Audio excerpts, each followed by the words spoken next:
महागणाधिपतये नमः। सदाशिवसमारम्भां शंकराचार्यमध्यमाम् अस्मदाचार्यपर्यन्तां వందే గురుపరంపరాం. శ్రీమాత్రే నమః. ప్రేక్షకులందరికీ స్వాగతం. కుజగ్రహ మార్పు. ఈ కుజగ్రహ మార్పు అనేది మనకి ప్రతి 45 రోజులకి ఇంచుమించు ఒకసారి మనకి జరుగుతూనే ఉంటుంది.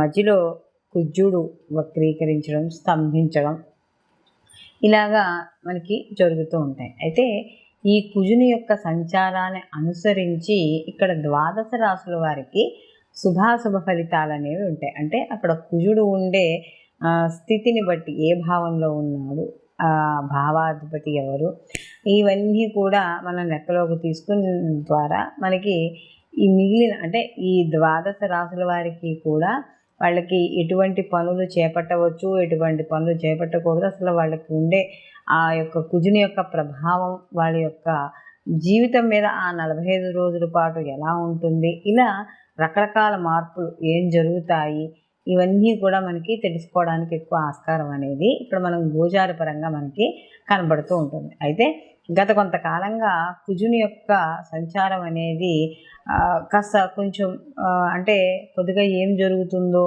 ఈ కుజ మార్పు వల్ల అనే ఒక కొద్దిగా భయం అనేది కనబడుతుంది. అంటే ఆ ఇచ్చే ఫలితాల వల్ల భయం. కారణం ఏంటంటే ఈ యొక్క కుజుడు ఇటు రవితోనూ అలాగే శని భగవానుతోనూ రాహుతోనూ కూడా కలిసి ప్రయాణం చేయడం అనేది జరుగుతోంది. కాబట్టి ఈ 3 గ్రహాలు కూడా మనకి పాపగ్రహాలు, అందులో భ్రమని కలిగించే గ్రహాలు, కాస్త కొంచెం ఇంకొకటి బద్ధకం కావచ్చు, క్రోధము. కుజుడు కూడా కొంచెం హైపర్ కొద్దిగా కొంచెం టెంపర్ ఉండేటట్టుగానే మనకు కనబడుతూ ఉంటాడు. ఆయన సైన్యాధ్యక్షుడు కాబట్టి ఎప్పుడూ కూడా ఒక ఉద్రేకం, కోపంతో కలిగి ఉంటూ ఉంటాడు కుజుడు. అలాంటి కుజుడు మిగిలిన పాపగ్రహాలతో కలిసినప్పుడు కొంత శుభ ఫలితాలు ఇవ్వడం అనేది తగ్గుతుంది.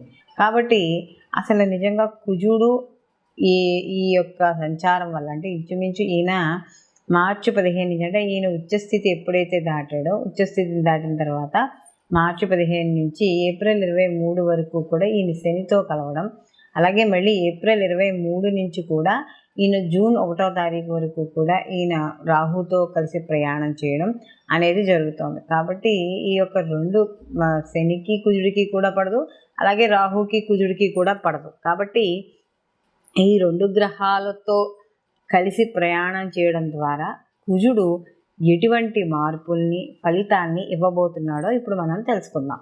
వృశ్చిక రాశిలోకి విశాఖ 4వ పాదము, అలాగే అనురాధ 1, 2, 3, 4 పాదాలు, జ్యేష్ఠ 1, 2, 3, 4 పాదాలు వృశ్చిక రాశిలోకి వస్తాయి. వృశ్చిక రాశికి రాశ్యాధిపతి వచ్చి కుజుడు. ఈ కుజుడు వీళ్ళకి 4వ స్థానంలో శని భగవానుతో కలవడము, దాని తదనంతరం కూడా ఈయన మనకి ఏప్రిల్ 23 నుంచి ఈయన పశ్చిమ స్థానంలోకి వెళ్తాడు.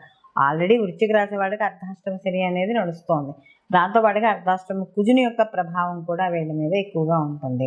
ఎప్పుడైతే 4వ స్థానంలో కుజుని యొక్క సంచారం నడుస్తోందో కాస్త కుటుంబ పరంగా, గృహ సౌఖ్యం పరంగా ఏవైతే చేద్దామనుకుంటున్నారో ఆ పనులన్నీ కూడా ఆలస్యం అవ్వడము, లేదా నష్టపోవడము, ధన నష్టము ఇలాంటివి ఎక్కువగా కనబడుతూ ఉంటాయి. లేదా అప్పులు చేయడము ఇలాంటివి కూడా మనకి కనబడుతూ ఉంటాయి. లేదా ప్రతి పనిలోనూ కూడా విచారము, శ్రద్ధ లేకపోవడము, అలాగే వీళ్ళకి కాస్త ఎవరైనా ఉద్యోగాల్లో ఉన్న వాళ్ళకి ఉద్యోగాల పదవి భంగం కలగడం, అంటే ఉద్యోగాలు పోవడం, లేదా ఉద్యోగాలు పోయే పరిస్థితి రావడం, నిరుద్యోగులకైతే ఉద్యోగాలు రాలేకపోవడం, ఇలాంటివన్నీ కూడా వీళ్ళకి కనబడుతూ ఉంటాయి.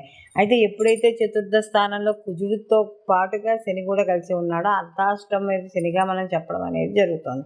కాబట్టి తప్పనిసరిగా ఈ అర్ధాష్టమ శని జరుగుతున్న వాళ్ళు మాత్రం శివారాధన చేసుకుంటూ ఉండడం, అలాగే శివుడికి సంబంధించిన అభిషేకాలు చేసుకోవడం. ఎందుకంటే ఈ యొక్క అర్ధాష్టమ శని ప్రభావం ఏదైతే ఉందో ఈ ప్రభావం 2 పాపగ్రహాల వల్ల కూడా వీళ్ళకి ఆపాదించబడుతోంది. కాబట్టి ఇలాంటి విషయాల్లో జాగ్రత్తగా తీసుకుంటే వీళ్ళకి సరిపోతుంది.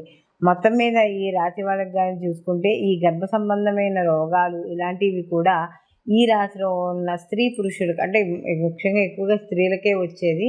కాబట్టి వచ్చే అవకాశం అనేది ఎక్కువగా కనబడుతుంది. మగవాళ్ళలో అయితే కాస్త అజీర్ణంగా ఉండడం, ఇలాంటి ప్రాబ్లమ్స్ అండ్ ఎసిడిటీ ఇలాంటివి ఉండడం అనేది జరుగుతుంది. కాబట్టి ఈ యొక్క వృశ్చిక రాశి వాళ్ళు తప్పనిసరిగా ఇలాంటి విషయాలు జాగ్రత్త పడి ఉండాలి. విద్యార్థులకు కావచ్చు, అలాగే వీళ్ళకి ఏదైతే కొత్త విద్యను అభ్యసించాలనుకున్న వాళ్ళు ఎవరైతే ఉన్నారో వాళ్ళు కాస్త మధ్య మధ్యలో జాగ్రత్త వహించుకుంటే ఇక్కడ సరిపోతుంది. ఎందుకంటే దీని తర్వాత ఈ యొక్క కుజుడు చతుర్థ స్థానం నుండి పంచమ స్థానంలో మళ్ళీ రాహుతో కలిసి కూడా ప్రయాణం చేస్తూ ఉంటాడు. కాబట్టి పంచమ స్థానంలో ఈ యొక్క సంచారం అనేది జరుగుతోంది కాబట్టి కాస్త ఇలాంటి విషయాలు అంటే ఈ వాహనాలు నడిపేటప్పుడు గృహ విషయాలతో పాటుగా సంతాన ఆరోగ్యం, విద్య, ఉద్యోగం, వివాహము ఇలాంటి విషయాల్లో వీళ్ళు జాగ్రత్త వహించడం ద్వారా ఈ వృశ్చిక రాశి వాళ్ళకి మరిన్ని మంచి ఫలితాలు పొందడం అనేది జరుగుతుంది. అలాగే వీళ్ళు ఈ సంవత్సరం అంతా కూడా వీళ్ళు దుర్గా ఆరాధన చేసుకుంటూ ఉండడం, అలాగే శని భగవానుడికి ఏనాడు శనికి అంటే వీళ్ళకి అర్ధాష్టమ శని నడుస్తుంది కదా, ఈ అర్ధాష్టమ శనికి సంబంధించి జపాలు కానీ లేకపోతే ఏదైనా ప్రతి శనివారం నియమాలు పాటించడం కానీ లేదా ప్రతిరోజు కూడా గుళ్ళోకి వెళ్ళి 11 ప్రదక్షిణాలు చేయడం ద్వారా ఈ ప్రతికూల ఫలితాలు తగ్గి అనుకూలమైన ఫలితాలు పొందడం అనేది జరుగుతుంది. మనం ఏ రాశికి ఆ రాశికి సంబంధించి ఈ కుజుడు యొక్క ప్రభావం వల్ల అంటే మిగిలిన పాపగ్రహాలతో కలవడం వల్ల ఇటువంటి ఫలితాలు వస్తున్నాయి అని చెప్పుకున్నాం. అయితే ఇక్కడ ఈ కుజుడు కూడా ఈ యొక్క జన్మ జాతకంలో కూడా అంటే వ్యక్తిగత జాతకంలో కూడా ఇదే గ్రహాలతో కలిసి ఉంటే కొంచెం ప్రభావం అనేది ఎక్కువగా ఉంటుంది. కాబట్టి ఇలాంటి ప్రభావాన్ని తగ్గించుకోవాలన్నప్పుడు కుజుడికి సంబంధించిన స్తోత్రాలు కానీ లేదా కుజుడికి అధిష్టాన దేవత అయిన సుబ్రహ్మణ్య ఆరాధన కానీ ఇలాంటివి చేయడం ద్వారా కొంత వీటి యొక్క తీవ్రత అనేది తగ్గుతుంది. అయితే వీటితో పాటు అంటే ఇది గోచార ఫలితం అయినా కూడా గోచార ఫలితంలో కూడా మనకి ఈ మంచి చెడు అంటే మనకి ఈ యొక్క ఏవైతే ఈ గ్రహాల వల్ల మనకు వచ్చే ఇబ్బంది అంటే ఆ యొక్క సంచారం వల్ల ఇబ్బంది ఏవైతే ఉన్నాయో ఆ ఇబ్బందులను తగ్గించుకోవడానికి మాత్రం దైవారాధన అనేది చాలా అవసరం. కాబట్టి ఈ యొక్క గోచార ఫలితాలతో పాటుగా జన్మజాతక ఫలితాలు కూడా అందరూ తప్పకుండా పరిశీలన చేసుకోవాలి. కానీ ఇదే సమయంలో సేమ్ జన్మజాతకంలో కూడా ఇదే స్థితి కానీ ఉన్నట్టు ఎవరికైనా ఉంటే వాటి ప్రభావం అనేది కొంచెం ఎక్కువగా ఉండడం మంచైనా చెడైనా కాస్త ఉంటుంది. కాబట్టి అలాంటి విషయాల్లో జాగ్రత్త తీసుకుంటూ మనం ఏవైతే రెమెడీస్ చెప్పుకున్నామో ఆ రెమెడీస్ని చేసుకోవడం ద్వారా కొంత ప్రతికూల ఫలితాలు తగ్గి అనుకూలమైన ఫలితాలు పొందడం అనేది జరుగుతుంది. సర్వేజన సుఖినో భవంతు. లోకా సంస్థ సుఖినో భవంతు.